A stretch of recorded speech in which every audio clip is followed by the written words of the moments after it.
A Complete Unknown traces back to the start of Bob Dylan's behemoth career in the early 1960s. With every biopic, what differs from fact and fiction? What happened to Pete Seeger and Bob Dylan's close mentorship?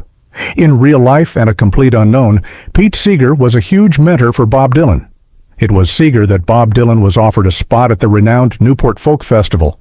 Pete Seeger, more than any of the other board members, had a personal connection with Bob Dylan. It was he who, in 1962, had convinced the great Columbia A&R man, John Hammond, famous for his work with jazz and blues musicians, to produce Dylan's eponymous first album, Bob Dylan. Fellow planning committee Bruce Jackson said, "If anyone was responsible for Bob Dylan's presence on the Newport stage in 1965, it was Pete Seeger."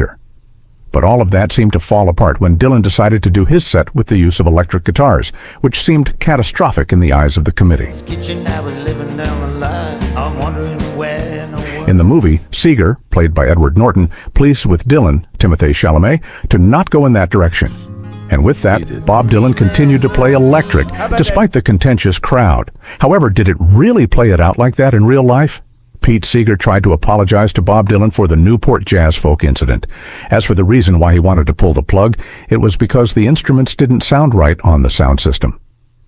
"It's true that I don't play electrified instruments. I don't know how to," Seeger said in a Democracy Now! Interview before he died. "On the other hand, I've played with people who play them beautifully, and I admire some of them." Howlin' Wolf was using electric instruments at Newport just a few days before Bob did. The musician also wrote Dylan a postcard in the 90s about the incident. "Bob, someone just told me that you two think I didn't like your going electric in 1965. I've denied that so many times. I was furious at the distorted sound. No one could understand the words of Maggie's Farm, and dashed over to the people controlling the PA system.